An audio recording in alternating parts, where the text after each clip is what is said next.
Hey everybody, John with Owl Vans. It is a beautiful day here in California, although definitely a lot going on with the quarantine and everybody kind of being sequestered at home. And so I thought, knowing van people, you don't sit well, and I don't sit well. And so what I thought is, hey, why don't I just head out and go through all the stuff on the Owl Revel here behind us, and kind of walk people through what we've done, what I like, why I chose these parts, because you know what? You're probably sitting at home right now and you've probably consumed all the good van stuff that there is online. So I thought, hey, why don't I take people through the Owl Revel. I originally wanted to name it Reveldiculous because it's a ridiculous Revel. And then the people on our team said, absolutely not, you cannot name it that. So we're just gonna call this kind of the Owl Ultimate Revel. So here we go. So I think I should preface this with, I wanted to do this video further down the line when everything was the way I really want it, but we're van people, which means we're never satisfied and we're never really done with the van. So it kind of is what it is, and I'll tell you the things that I'm still planning on doing, but here's what we have so far. Let's just take a step back here. I'll let you get kind of the whole view of the van here. I love the stance. I love everything about this van. The only thing that I would maybe change about the stance, those are 33-inch tires, 275s. I would love to go up to like a 35-inch, but with all the onboard electronics, the adaptive cruise control, emergency braking, all those things get shut off when you go to tires above 33 on the 2019 chassis. And so it kind of is what it is. This Revel is raised 2 inches. It's a Van Compass Stage 4. So it's a 2-inch lift kit combined with the shocks and springs. You can see there on the front is a hammerhead bumper with some LP9 lights. And I'll go through all of these things in detail. On top, you got 5 more LP9 lights from Baja Designs. You've got an Owl roof rack that has been swapped out in place of the Revel roof rack. I guess I should say that this started life as a 2020 Revel. We've adapted it fairly substantially since then. You'll see that all of this has been basically bed linered. So what I like to use, it's a Rust-Oleum bed liner. And the reason I like to use that is it's a finer texture. You can see that some of the bed liners out there leave this really chunky texture. And for me, that seems a little bit pickup trucky, and I think that the Mercedes are a little bit more refined than a pickup truck, and I think that that looks really good. I like to coat this plastic. For those of you that have a newer van, all plastics tend to kind of gray or whiten in the sun over time, and so by coating this, and the bottom forms a really nice kind of clean look. Also, if you get nicks and scratches like I just noticed, little spot right here that is coming off, and because this is a Rust-Oleum that I sprayed myself, I can touch that up super easy. So you're gonna get rock chips if you go off-road, etc. Also, this is the Terra Wagon's fender armor, which we've added all the way around the van. This matches really nicely with kind of that finer texture bed liner. I think that came out really nice. I think the fender armor really helps out the look of the van. We'll go down here, check that out as well. This is just a little black vinyl on the latrine door, if you will. Some of our partners there. I want to do a vinyl wrap for this light, like just a black vinyl wrap. In fact, what I want to do is I'm going to matte black wrap this whole window section and the pod. I think it's going to look really nice. Talking back about those wheels, these are Black Rhino Arsenals. I think they have a nice, super kind of off-road military look. These are 17s. If I had to do it over again, at the time I got these, they didn't have the 16s. I would have gone with a 16 because, you know, a few more options, you get a little more sidewall, a little bit better for off-roading. I'm also running these without the center cap. I think that with the center cap, I mean, it's a pretty busy wheel already. With the center cap, it tends to look really busy. So, that's why I'm not running that center cap. We'll talk about the bumper some more in a second. Let's talk suspension.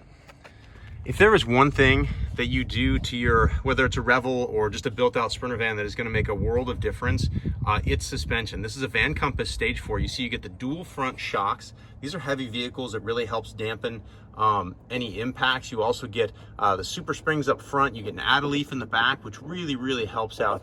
I mean, night and day when it comes to sway on the freeway, when it comes to wallowing going in and out of driveways, and just overall kind of confidence in the vehicle makes a huge difference. The other thing I really like, I know there's a lot of different back and forth about different suspension options. The reason I like the Van Compass, everything we buy from them is always top quality gear. It always looks really nice. It's always really well engineered. More importantly, this is a unibody. These Sprinter vans are unibodies, and unibodies aren't like frame railed cars. Older trucks had frame rails, and when it comes to a frame rail, basically any part of the frame rail is as good as the other. What some companies like to do is pick up different points for landing suspension, or they do kind of a faux strut where the spring is over the shock. And the reason I don't like that is when you do that on a unibody, you're putting the spring's pressure on a spot on the unibody where it wasn't intended to have that spring load. And so over time you can develop problems. What I like about the Van Compass kit is it retains the factory mounting points so that wherever Van Compass adds something or changes something, it all bolts right back into the factory locations. One of the things you'll notice too with the bigger tires on the 2019 is you have to do a fender relocation. In this case, we also used the Van Compass mud flap relocation kit. It involves trimming this out and relocating the mud flap. We also have a nice Terrawagon's replacement here, which is nice. Nice thing about the Van Compass is this is like 80 bucks, and it's really not that bad cutting these, because if you screw up cutting it, then you can replace it with something else. Or if you just want something that's super fast and easy, the Mondo is a Terrawagon's replacement part. It's the same, I don't know what this is, like a TPU plastic or something, that the mud flap is here, and it just kind of unbolts and rebolts, and super simple. Okay. Talking roof racks, the Revel comes with a roof rack. It's nice that the van comes with a roof rack. As I mentioned, I actually think the Revel is a really good value for what you pay for it. They can't do this kind of stuff. That's basically a $3,000 aluminum roof rack plus, you know, the lights and some other things that we do up there. It's not something that they can include and still hit those price points. So I don't knock Winnebago or Revel at all, but the roof rack that comes on the van is very limited. And so what we do is we completely replace the roof rack with one of our own. That allows us to put, those are 3 LP9s, Baja Designs lights, absolutely gorgeous. I think they complement the Sprinter really nicely. And the other cool thing that we do, maybe I can get a ladder and show you. Let me grab a ladder, hold on. Very high production value. I am now on a ladder. Ooh, it's kind of sketchy. All right, so now what you can kind of see is, those are 2 Renogy 160s that we mounted up front, and you'll see on a slight angle. So what we did is, we ran those over the top of the Max Air fan, and what that did is it allows us enough room to put both solar panels up front. In fact, those are bigger, 320 watts versus a standard 200 that come on the Revel. And we've got a roof deck in back where I was able to put some Max tracks. I've got a jack back there, Pro Eagle jack, and occasionally I'll run some ski mounts. Really useful to have some space up there to mount things. For those of you that don't know, this is what Owl does best. These are carriers. This on the left is a ladder tire, and over there is our Sherpa system. I'll talk more about this in a minute, but right now we're gonna go up the top of the van, one-handed, and we're gonna show that is a Pro Eagle 3-ton off-road jack with a mount. There's some Max tracks mounted as well. I did have some skis mounted up here, so I still got that front ski rack in place, but I'm going to take that out in a minute. You can see we've got some floor here around the Max Air fan, and then you can see these nice big 160 Renogys.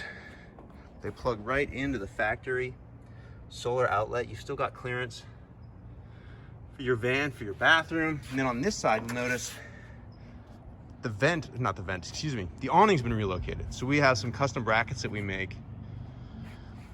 We just trim and lengthen the wires that hold it, and we mount the awning back onto the side of the roof rack. Works really well. Fair amount of work to swap out the roof racks. You've really got to want to do it, but it is something that, if done, really makes a difference as far as storage, solar, usability. Now we'll climb back down. You see I'm standing on the tire. I'll show you guys how to go up and down on this ladder tire carrier as well, because a lot of people, it's kind of their main question. How do they go up and down on that? All right, this is pretty cool. I've done some videos about this. I really, really like the look of this bumper. This is the CA tuned hammerhead. On top, we have two LP9s in amber. These are Baja designs. They're held on by Axia alloy mounts. Again, CA tuned, lucky number 13. We've got two toe point shackles here. You get a front hitch mount. I've got a factor 55 aluminum fair lead synthetic rope. I've got a ProLink on the front, also factor 55, and then hiding up there, can't really see it. This is a wireless Warren Xenon 12,000 platinum winch. Definitely one of the best winches on the market. I love the overall look of this bumper.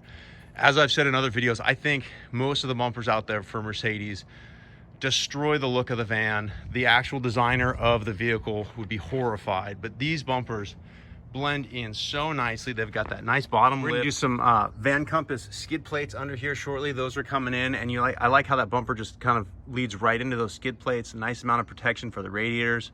Not the hardest install. I think it all goes really, really nice. Again, we carried that bed liner all the way up, bed line the grill, bed line the emblem. This again is a Terra Wagons Aero hood spoiler, which I think again ties the whole front end together. I think makes the front end look really, really nice. All right, let's go in the back and what Al does best. So this is a ladder tire carrier.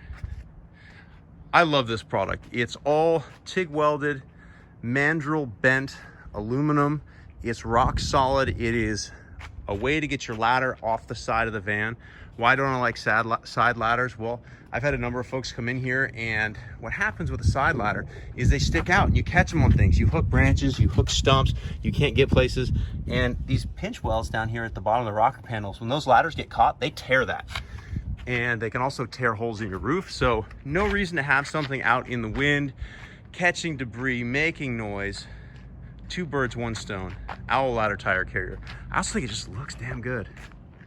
Man, it's kind of silhouetted right there, but you can see it follows the contours of the van. I know there's a number of ladders out there that are just kind of straight. Again, I think that when you make these things for these vans, they've got to follow the design language of the van, and that's one of the things we try to do at Owl. When we make these, redundancy is big. Aluminum, over the life cycle of aluminum, it's not nearly as robust as steel. So what do we do here? Well, this loops around behind the tire. It's a big hoop, right? This ties into the door. This loops around again. This is all beautifully TIG welded, which hopefully you can see there. Beautifully TIG welded. And what we do is we get a lot of redundancy. We get this welded here and here. That's two welds. We get it welded here with the ladder behind. That attaches up there, so that's helping support the structure. And this bottom hoop that supports the tire is actually steel. That's through bolted with a slug in the aluminum that we weld in. And then the third thing we have is we have a stainless steel all thread running through the center of the tire, which also holds the tire on the vehicle. And you can just spin this off with a handle, so you don't need to have extra tools beyond kind of what comes factory with the Mercedes. I want to talk a little bit about how we build things and how we engineer things. You see that the direction of a weld and how it interacts with the forces are really, really important when you're designing things like our carriers that carry loads. I have a video that we just put out where we actually jacked the back of this vehicle. I'll link it in the description. We actually jacked the back of this vehicle off the ground. Back this vehicle's 4,000 pounds. We jacked at least 3,000 plus pounds off the ground on one of our bike carriers. No damage to the bike carrier, no damage to the hinges. So what does that mean? It means the hinges on these vans are bulletproof, but also how we attach from the hinge of the van to the tubing matters. The forces on this tube are going to be twisting as you put weight on this rack. And by twisting it, if you just have a straight weld or just a bent piece of steel or aluminum, that weld is going to be prone to tearing over time. But what we do is we wrap this weld in a half moon around the tube, box it in, And then we go ahead and run a vertical weld on the back side. What does that do? Well, this tube can't twist in that structure, which is what the force is. And so what you end up with is incredibly strong welds, incredibly strong racks, super lightweight. I think our whole rack is maybe 25 pounds. Anyway, we've really spent a lot of time engineering these things to make sure they're bulletproof, and not a lot of people get to see all that stuff. So that's why I kind of go through this in detail. This over here is one of our favorite products, one of my favorite products. I really like the look of it. That's our Sherpa cargo carrier. For 2019, you can see it tucks in super nice, super clean to the van. I don't want to get too grandiose, but the thought with this product was, look at something like the App Store. It's a blank canvas that allows people to do whatever they want to. They can create their own apps. They can download the apps that they want. This is kind of my hardware equivalent of that. I'm giving you a structure on which you can build whatever you want. And I have been absolutely blown away with the creativity of what people have done. They've built platforms for Yeti coolers. This on it right now has a one-up bike rack. It's got a DMOS collective shovel. It's got a Rotopax for extra fuel. But really, I mean, the sky's the limit. People mount 2 boxes on that. People mount pressure showers. People mount generators, ski racks. You do ski rack in winter, switch out to bikes in summer. You can do really all kinds of stuff. I'm sure I'm forgetting like 20 different cool ideas that people have sent me via email. But the idea is that you're not limited by me telling you or Alvan's telling you what you need to put on your Sherpa, what you need to put on the back of your van. It's really totally up to you. All right, this is a little Where's Waldo. What's different about the very back of this van? Well, if you know Revels, it's that right there. Normally, Winnebago, mystifyingly, takes the exhaust pipe out right here. So they take the standard exhaust, which we're gonna crawl under, and you can see right there where it slips on. They take off the factory exhaust that comes out the back, and then they route this out the side of the van, right here. For the longest time, I've been totally unable to figure out why on earth they would mess with a system that functions properly. And then once you get an exhaust pipe here, it's like the first thing that hits. So they always tell you off-roading, you put the tire on the biggest obstacle. Well, if you've got an exhaust pipe hanging down here, that's gonna hit the obstacle. Some folks that put Band-Aids on, they like cut this and move the thing up, and it's expensive and you end up with the same problem slightly higher. What we do is replace it. So we're in the process of doing, this is just a prototype that we have, but we're doing a full stainless slip-on system that will work for the Revels. It'll allow you to slip a stainless steel exhaust onto the back. It'll exit out the proper space back here. You do need to take off your tube that mounts the gray water hose, which I don't think many people use anyway. But the cool thing about those, if you really want it, the brackets are reversible and you can go mount it on the other side of the van. Just mount it right there if you really want it. Personally, I threw mine away. Why did Winnebago do this? I finally think I figured it out. It apparently might be a liability thing. So because you're sleeping in here, they didn't want exhaust exiting under, well, here they wanted it exiting there under the back door because I guess there could be some exhaust leakage into here. A, I'm asking why are you running the engine while you're in the van sleeping? And B, that's a door. This is a door as well. I don't really see the benefit there, but that's the only logical reason as to why they would spend the time and money to move it. And I understand big companies have to really worry about liability, but I think that takes care of all the exterior stuff that we've done. So let's go on the inside and talk a little bit about that. Now, we haven't done that much on the inside. Pretty simple stuff. That's the greatest thing on the 2019. I'm sorry for people that have earlier gen vans, but the automatic door is fantastic. Pretty basic stock in here. One of the things that we do, Owl has these latches. We're sold out right now because of coronavirus shut the factory down, so we don't have any more of these right now. We're waiting on more stock of those. These are a metal latch that replaced the plastic latches. Really nice feel to it. The other thing that we do on the inside are these cutting boards. You can see you really have limited space to work with when it comes to the galley in a Revel. So the idea here was take a piece of glass out and make some usable counter. Got our little logo in there. I think it looks great. Anyway, just one of the small things that we do here as well, that cutting board. Outside of that, we're pretty stocked. For those that haven't seen a Revel before, that bed comes down. In here is a shower and a toilet. This can fold out into another bed. These seats swivel around. Let's talk seats for a minute. A lot of folks don't mind these seats at all. And I don't think there's anything wrong with them. They look fine. For most people, they're very comfortable, or at least tolerably comfortable. For me, 10 minutes in these seats and I am in a lot of back pain, which is weird because most seats don't give me back pain at all. Most cars, I've never had it before. But I have a gorgeous pair of custom-made Scheelman seats that I'm going to be putting in here. They're in my office. I get annoyed every day when I look at them and I'm too busy to put them in. But I will do an update later and splice in those seats because they are absolutely gorgeous and they feel so good. Up here, it all pretty much looks the same. Obviously, coronavirus, you gotta have the hand sanitizer. This is a great little phone mount. It's a ProClip USA.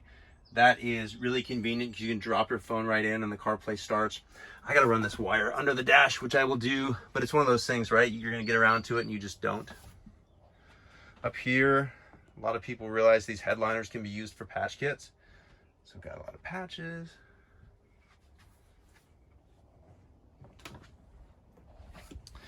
Down here, we remounted that factory plastic extinguisher holder with one of these. You just pull this, and then you need two hands. You pull this, and then this thing levers off.